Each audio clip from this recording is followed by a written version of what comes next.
Okay, so Bezras Hashem, tonight we're going to be continuing with our series of Shirim on the Torah of the Goin and the Tzaddik, Rav Yitzchak Meir Morgenstern Shlita.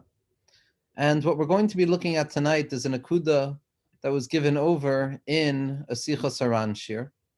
And it was, a Chaim Haran Shir, and it was given over last Thursday night, or 2 Thursday nights ago. I think it was by Parshas Yisro, so 2 Thursday nights ago. The Rebbe gave over a Chaim Haran Shir.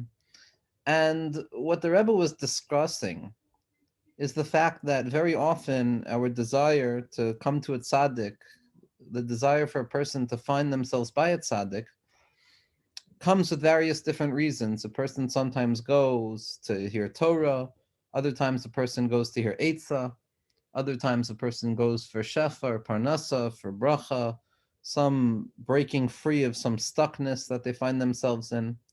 But the Rebbe quotes the tzaddikim who say that be'emes, according to the Me'or V'Shemesh, the ikr nekuda in his karvus to a tzaddik is to learn how to come close to HaKadosh Baruch Hu. That's the ikr nekuda. The only purpose, ultimately, in the end of the day, for coming close to tzaddikim is to find the derech in closeness to HaKadosh Baruch Hu, because ultimately, like Rabbeinu teaches us, like Rabbi Nachman teaches us, the tzaddik is a shadchan. The ultimate goal of a tzaddik is to be meshadech klal yisrael with HaKadosh Baruch Hu. And like any good shadchan, the shadchan gets out of the way after a while, teaching us that we can develop that deep relationship without the shadchan, or in a different way with the shadchan. The shadchan is always there. But ultimately, the ikar tachlis is to come close to HaKadosh Baruch Hu.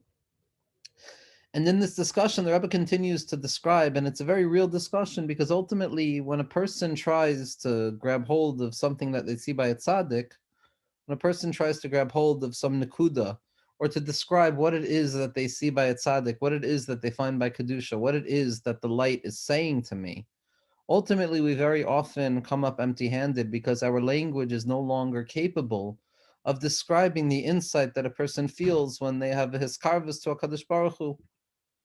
That I can use all of my words, I can use all of my insight, I can use all of my intellect and all of my emotional language to try and describe what it is that I'm searching for by the tzaddik or by HaKadosh Baruch Hu or in Yerushalayim, that nekuda pnimius. But at the end of the day, language fails. And language fails not because we're not smart enough to describe what it is that we're searching for. Language fails because what we're searching for is greater than language. That if a person can theoretically describe in words exactly what it is that they experience when they feel a state of dveikus, when they feel a state of yichud, when they feel a state of hiskarvus HaKadosh Baruch Hu, on a certain level, that means that you're not there yet. If you can still describe it, you're not there. Because if you can still describe it, it means that you're removed from it, and your language is strong enough still to be able to describe what you're feeling. But when a person is in the real thing, when a person is feeling that moment of his karvus, there's no language available to the person anymore. Language is only used to describe things that are different from us. But when something is inherently connected to who I am, language fails. And at that point, the only way to connect to that deepest, innermost nekuda pnimius is through silence. Or what the Rebbe describes as lamala mitam v'das.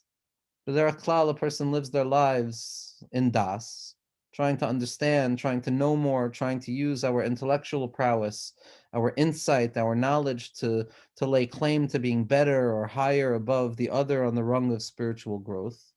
But ultimately, the ikar tachlis of what the tzaddikim are teaching us is how to live a life of lamala mitam v'das, how to no longer base our sense of self or our sense of accomplishment on acknowledgement or intellectual grasp, but rather to enter into something that is much stronger than any of that, which is a state of emunah, to believe in HaKadosh Baruch Hu, l'malam mitam b'das, to be silent in the face of that experience with HaKadosh Baruch Hu. Like Rabbi Nachman says in the first teaching in Sichos Haran, based on the pasuk in Tehillim from David Malka Mashiach, Ani yadati ki gadol Hashem.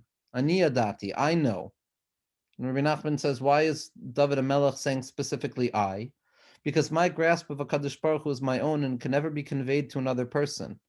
And it's not because I'm at a loss for words, it's because there's no word strong enough to convey the potency of what it means for a person to feel his karvus and nefesh at whatever level they find themselves. That moment is private. I can't tell you what it is. Because if I could tell you what it is, then already I'm separate from it. And Rabbi Nachman says, not only can I not tell another person what my hasaga is of HaKadosh Baruch Hu because it's my own, I can't even explain to myself what the hasaga of HaKadosh Baruch Hu is. So often we live in a world of having to know and having to be able to define and have a das of what we get, what we can display after the effort.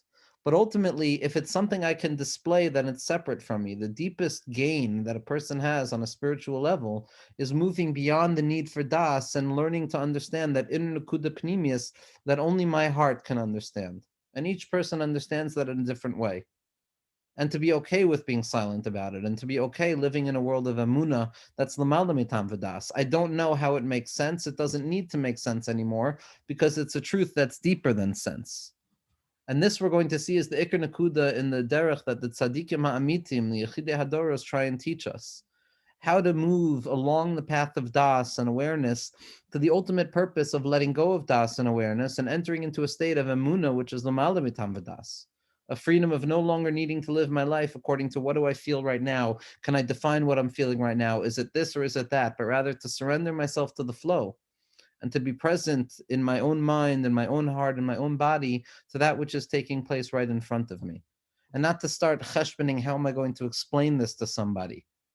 How am I going to share this with somebody? Because if my mind is about sharing or explaining or reflecting, I'm already no longer in the place itself. I'm no longer actively in that present moment. Rabbi Nachman says as follows, the Rebbe says as follows, and this is from the Shir and Chaim Maharan, Os Daled. K'moshe Kosav HaMagen Mekoshnitz, like the Koshnitz or Magen Tzchusay Gleinu said, Binyane Kol HaShemos Shebashar Ruach HaKodesh. When it comes to all of the different hasagos and all of the different names and ideas expressed from the Arizal, Tzadikim or Mechavein, Shekol HaShemos HaKadoshim Himrak Knisa El HaYichud. That all of the names and all of the meditative stances and all of the yichudim and all of the contemplations of whatever type a person is engaged in, all of that is simply an introduction to the state of unity, to a state of yichud, to a state of connectiveness. Shayichud atzmo hu lamala me Hashem. Because the sense of connectivity, the sense of unity, the sense of presence within the self is above and beyond any names. Ulamala me ha'osios, and it's above the letters themselves. And this derech, this way of tapping into that which is beyond the letters, a person has to receive from the tzaddikim. That b'derech klal, all a person wants, all a person senses that they need, is awareness and more understanding and more knowledge. But to live in a world of emuna, above knowledge, above rational understanding, we say to ourselves that that's a level above us. Like the Baal HaSulam, Schlusia Ganalenu teaches,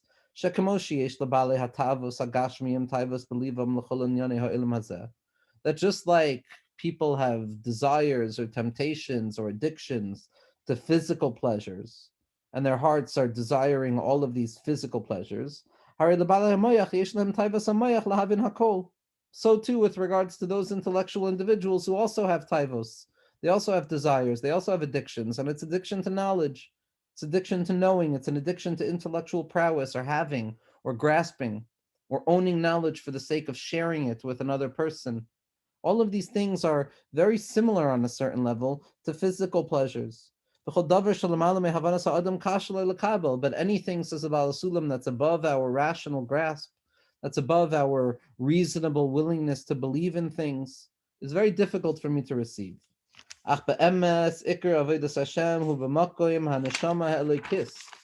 But in truth, the Rebbe says, the essential place that a person encounters the work of serving HaKadosh Baruch Hu is in the godly soul that exists within and above the mind.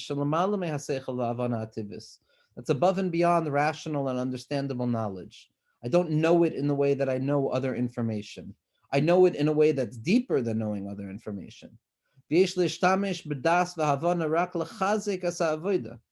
only purpose of das and havana, of knowledge and understanding and intellectual grasp and an ability to convey it deeply with absolute certainty, that's only meant to be a handmaiden in the path of Avodas Hashem.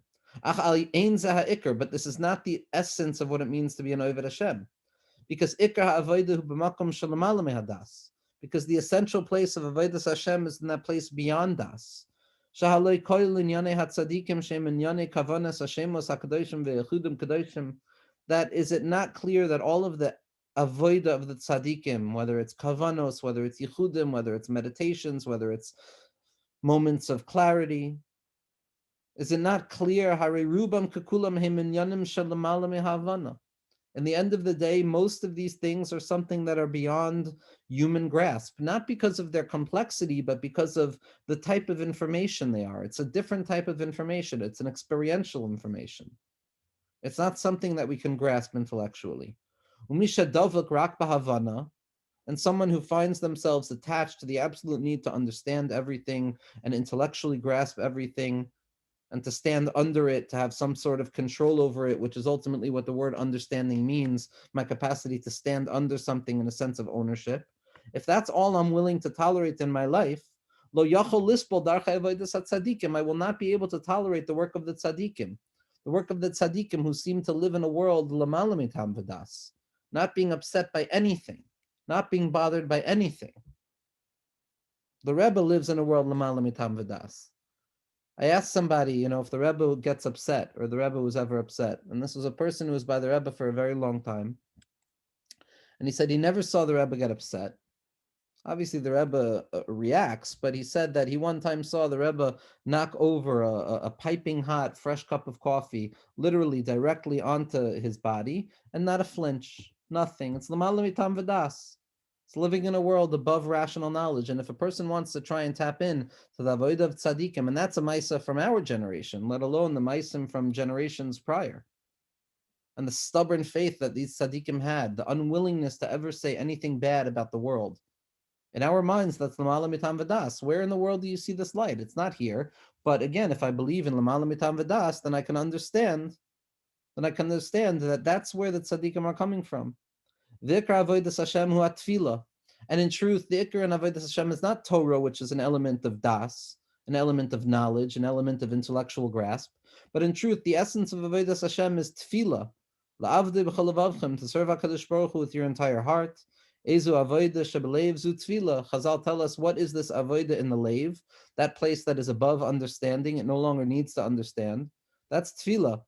V'Rabbeinu Zali made, and Rabbi Nachman teaches us that a person can say Rabbeinu Shalom afilu elef pa'amim, that a Jew has to understand how to say Rabbeinu Shalom 1,000 times. That Rabbi Nachman praised his Hasidim in the face of other Hasidim and Tzadikim who were saying, my Talmidim can learn this many blat, my Talmidim can do this many Chazaros and Shas on their walk home. Rabbi Nachman said, that's nothing. I have Hasidim who could say Rabbeinu Shalom 1,000 times. V'apiseichel shalmata mitam v'das ein muvan davar kazeh. According to intellectual grasp, that makes absolutely no sense whatsoever. What tachlis is there in a person saying Rabbeinu Shalom 1,000 times? And the entire notion of talking to HaKadosh Baruch Hu in our own language. According to Das, these things don't make sense. All of this is in the Torah of Knisa El Ha'inyan. All of the ideas that we have about these things is simply an introduction to the concept, but it is not the concept itself. It's the menu as opposed to the meal. Ach ikar ha'inyan hu davar shalamalem ha'seichel.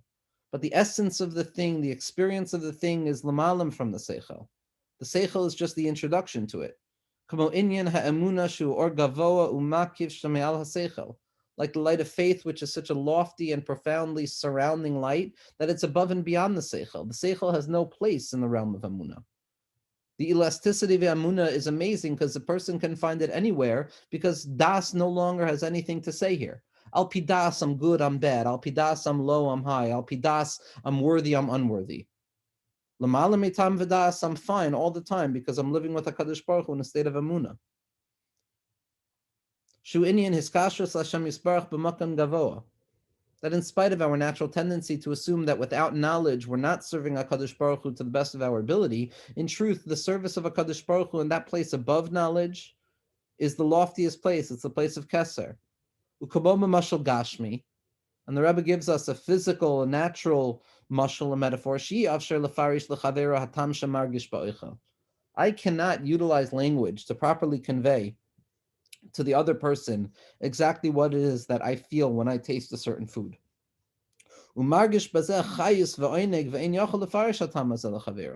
I could describe it, I can talk around the point, but ultimately I cannot say with any precise language exactly what this tastes like. I can only compare it to other things. All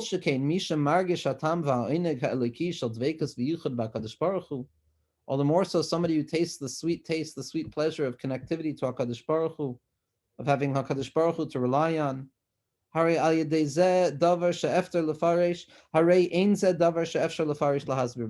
is not something that can be conveyed or explained or given over with seichel or with explanations. Because this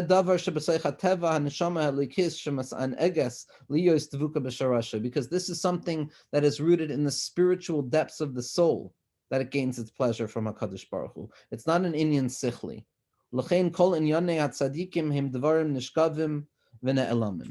And so too with regards to the avodah of the tzaddikim, they all represent things that are above, beyond, and loftier than our mindset. This is not, God forbid, a renunciation on das, right? We have to know everything there is to know. A person has to know every prat in Torah, every prat in Seichel. A person has to contemplate and be misboine in every element of what it means to be a person in Eved Hashem, what it means to have a neshama, what it means to have a guf, what it means to be a bal gvul in relationship to the bilti gval gvul. We have to know it all. We have to know the entire Seder HaShtalshelis from the Tzimtzum Harishon down to the worlds of Bria, Yitzira, and Asiya, and all of the Klipos, and all of that. We have to know all of it. But ultimately, if a person, God forbid, falls into the trap of thinking that that's the real thing, then they lose sight of the actual experience, the taste, the hasaga of the yichud. Something Rav Tzadok spoke very deeply about, that the only true understanding of these inyanim is to feel it in such a way that it is personalized in your experience, and that almost nobody other than your tzaddikim and the people above us have a capacity of understanding. My inability to define to another what this experience is, what it means to feel dveikus takadosh baruch Hu. Again, we're not talking about the mystical states of dveikus halavai. If anyone else has that, then I'm happy to hear how that happens. I'm talking about the comfort that a person feels when they have a yichud with Hashem, when they believe again that a kadosh baruch Hu is present in everything. That's l'mala mitam v'das. I can't explain how it draws comfort down. It just does. And this is the best introduction to Adar. Like we said last night, Adar is Rosh Tevos Reish Lo Yada. Reish Lo Yada is the loftiest place in the mind where a person comes, like Rabbi Nachman teaches us, to that place of Tachlis Hayadiyah Shalei Neda. That the apex of all wisdom and all knowledge is to come to a place to recognize that I can speak my entire life and I can ultimately never say one precise word, because that secret precise word rests lodged within my heart, and it's only for HaKadosh Baruch Hu. Only HaKadosh Baruch Hu could understand that silence of the heart. And at that point, it's no longer about language, it's about l'chud dumya tehila. It's silence at that point. It's crying at that point. It's different than language. And when a person is willing to relinquish that need for control and knowledge and the seizure of information, and they allow themselves to live within a state of suspended disbelief, they enter into a state of that tainuk hapashut shabilti murgash, that basic pleasure that's not even felt, it's so deep. We don't even know if we feel it or not. We know it's deep down in there. And that's l'mala mitam v'das, to be mis'aneg on HaKadosh Baruch Hu, even though we don't even feel that tainug. To be able to push forward irrespective of whatever is going on in a person's mind or world. That hishtavus, that equanimity, that lives beyond all rational knowledge. And Bezras Hashem, when a person is makarev to tzaddikim, to the teachings of tzaddikim, and the Rebbe is always very careful to teach us that learning the Torah of tzaddikim is also his karvus to tzaddikim. It's also his kashrus to tzaddikim. It's obviously not his kashrus to a tzaddik, by going to a kever or by going to a living tzaddik, but the tzaddikim live in their books. The Talmidei Abal Shem Tov, the Talmidei Hagra, they live in their svarim. And when a person is makasher themselves to the svarim of the tzaddikim, and they learn the words of the svarim of the tzaddikim, they begin to see a little bit beyond those letters.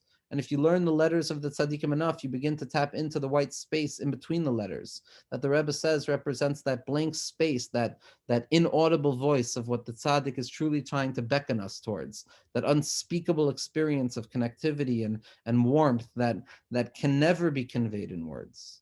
And if a person attunes themselves and is moiser nefesh to throw themselves into the books of the tzaddikim, then a person will find that the schar comes about, that I'll begin to understand what rests beyond the words of the tzaddikim. Meaning, what is the tzaddik actually trying to tell me right now in 2022? Not what the tzaddik meant back then or even yesterday, but what does the tzaddik mean to me right now? And in that way, a person begins to find the pathway of his kashas of the tzaddikim hamitim, be'ezras Hashem.